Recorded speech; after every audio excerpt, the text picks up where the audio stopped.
Good morning, students. Let us start with our 20th activity of Standard 8's English Bridge course. Now see here, आज की activity हम में क्या करने वाले हैं, what is the learning outcome या फिर हम इसमें से क्या सीखने वाले हैं. We will see that first. See, students, you will be able to write neatly and legibly, that is with proportion of letters, spaces between words, appropriate strokes above and below the base line. You will be able to use proper punctuation marks and you will try to attempt calligraphy and decorative writing. यानी आज के हम writing में हम क्या करने वाले हैं, राइटिंग स्टाइल सीखने वाले हैं. Now you are going to do on your own, ये आपको खुद करना है, बिकॉज आपको सिर्फ और सिर्फ क्या करना है, थोड़ा स्टाइल चेंज करने का राइटिंग के, जैसे आपको आगे बताया जाएगा. सी हियर ऑल्सो आपके टीचर्स आपके लिए क्या करेंगे, teachers they will guide the whole class और पेयर्स और ग्रुप्स, पूरे क्लास को, जोड़ियों को या फिर ग्रुप को वो गाइड करेंगे. Teachers will give various examples how to write neatly and legibly, आपको कई सारे सैम्पल्स बताएंगे जाएंगे जो हम आगे वीडियो में देखेंगे. Teachers will help you wherever necessary.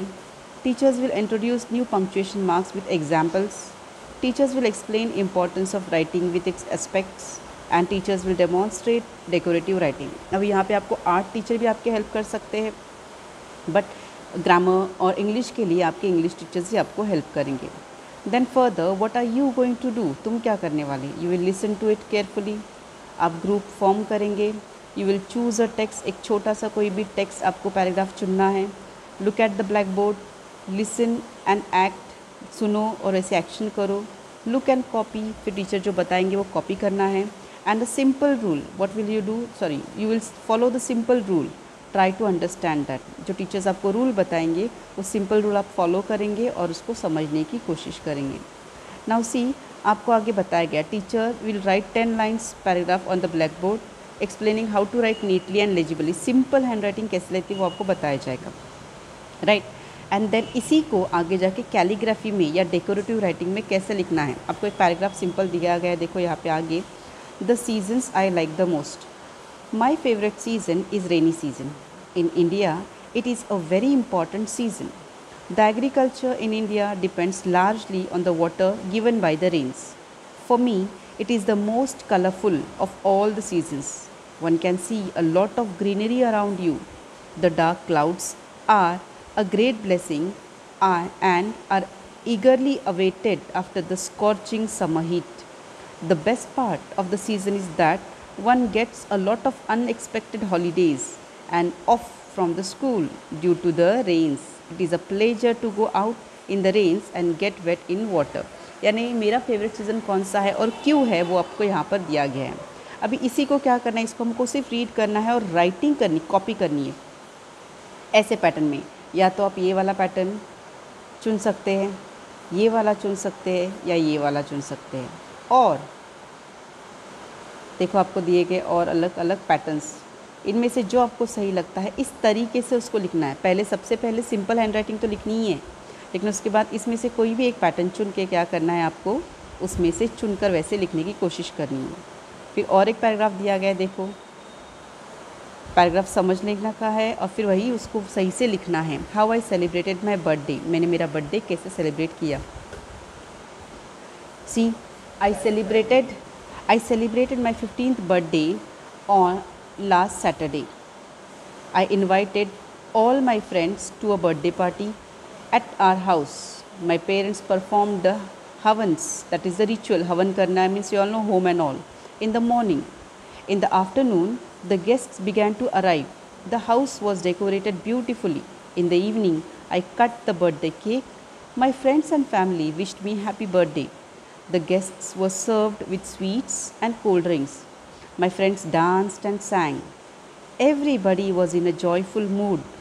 The guests took their dinner and they went away around midnight. तो इस तरीके से उसने बताया है कि कैसे, एक एक लाइन मैंने अभी आपको पढ़ के बताया, आपको भी पढ़नी है. इट इज़ टोल्ड हियर कि how I celebrated my birthday, मेरे बर्थडे कैसे सेलिब्रेट किया, यही यहाँ पर आपको बताया गया है. तो अभी यहाँ पे क्या करना है, आपको यही पैराग्राफ गुड हैंड राइटिंग में कॉपी करना है. What you have to do is only write. और अगर सिंपल हैंड राइटिंग आपको नहीं जमती है, मतलब चेंज करना है, तो कैलीग्राफी जो अभी आपको पैटर्न बताए गए ये वाले, इसमें से या फिर ये वाला, इसमें से कोई भी पैटर्न लेके सेम पैराग्राफ कॉपी करने की कोशिश करना है। बहुत बड़ा लगता है तो उसमें से 4-5 लाइन आप लिख सकते हैं। जैसे देखो यहाँ पर आपको बताया गया है, क्या बताया गया है कि look at the following decorative writing style.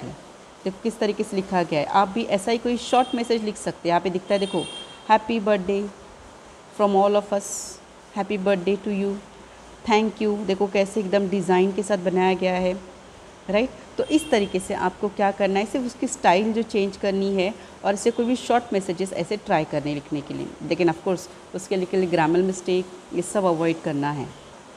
अब ये होने के बाद आपकी और एक एक्टिविटी क्या है, how to write a letter आपको दिया गया है। देखो, write a weeks application to the headmaster of your school as you are unable to attend the school because you have viral fever. आपको सैम्पल दिया गया है, देखो see here, you can see it. As आप वही के वही simple letter पे लिखने वाले हैं, एप्लीकेशन लेटर। इसके लिए हम यहाँ पर अपना एड्रेस मेंशन नहीं करेंगे बिकॉज हम घर से नहीं स्कूल से लेटर लिख रहे हैं। So here to the right side आपको डेट दी गई है, देखो।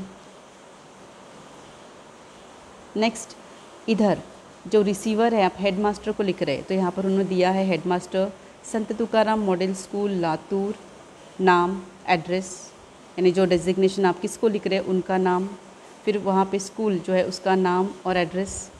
फिर एक लाइन छोड़ के हमको सब्जेक्ट लिखना है बिकॉज ये फॉर्मल लेटर है। लेटर क्यों लिख रहे हैं, एप्लीकेशन फॉर लीव। ये सब चीज़ें आपको आपके क्वेश्चन में मेंशन्ड है, राइट। देन सर है तो रिस्पेक्टेड सर, मैडम है तो रिस्पेक्टेड मैडम। और फिर आप आपका लेटर शुरू करेंगे। As I told you earlier, हमने पहले भी किया है, फॉर्मल लेटर में ज़्यादा लिखा नहीं जाता, इधर उधर की बातें नहीं हो, direct main come to the topic.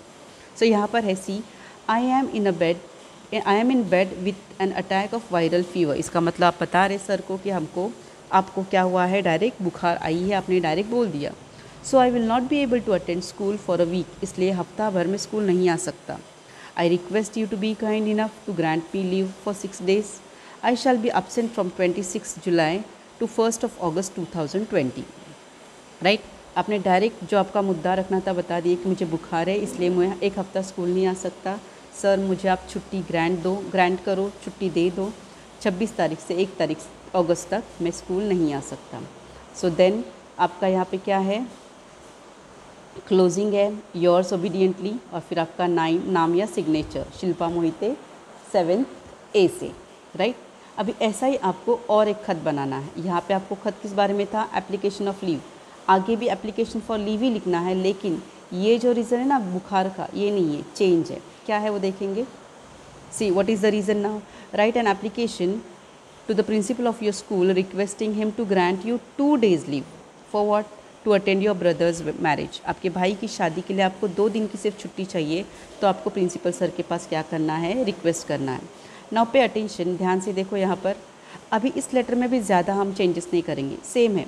You will write the date, then किसको लिख रहे हैं हम, स्कूल का नाम, प्रिंसिपल को लिखेंगे, फिर स्कूल का नाम थोड़ा सा चेंज कि मैंने न्यू मॉडल स्कूल और लातूर की जगह पे महाड़ किए। पिन कोड क्या इमेजिनरी रहता है तो उसमें ज़रूरत नहीं कि सेम एक्चुअल रियल आना चाहिए। Subject will remain same, subject application for leave. फिर रिस्पेक्टेड सर मैडम जो हम उनको ग्रीटिंग देते हैं। अब मेन लेटर क्या है, I need to inform you that my brother is getting married on 28th July 2021, so I will not be able to attend school for 2 days, that is on 27th and 28th July 2020, as guests are to be attended. Therefore, I request you to be kind enough to grant me leave for 2 days. Isn't it simple? कितना छोटा सा लिखा है letter हमने, जो पहले का letter था उसी को मैंने थोड़ा सा क्या की, मॉडिफाई की। यानी इस तरीके से अगर हम और 2-4 लेटर अगर आप पढ़ते हैं तो आपको लिखने में बहुत आसानी होगी। नाउ फर्दर आप क्या करेंगे, क्लोजिंग, योर्स ओबीडियंटली, आप प्रिंसिपल से कहोगे yours sincerely, yours obediently, yours truly लिखते हैं। अब यहाँ पे नाम मैंने चेंज तो नहीं की हूँ, लेकिन आप अपना नाम डालेंगे, आपका क्लास लिखेंगे, बिकॉज ये हम किसी को बताने वाले नहीं है। It is only going to remain in your notebook. Okay, clear. तो इस तरीके से क्या किया आपने, लेटर कैसे लिखा जाता है शॉर्ट में, पहले ये भी देखिए एप्लीकेशन लेटर फॉर लीव कैसे लिखते हैं। इस तरीके से अगर आपको सपोज़ अचानक सर ने बोले कि आज लेटर लिख के दो या आपको कहीं जाना है, तो आप इतनी आसानी से लेटर लिख सकते। फॉर्मेट ध्यान में रखना है, सिर्फ कुछ वर्ड्स ही आपको चेंज करने। Okay, so that's it for the day. आप इस तरह से क्या करेंगे, इसमें से कोई भी एक लेटर आपके नोटबुक में कॉपी करेंगे एंड देन नेक्स्ट वीडियो में हम नेक्स्ट एक्टिविटी के साथ मिलेंगे। Have a good day.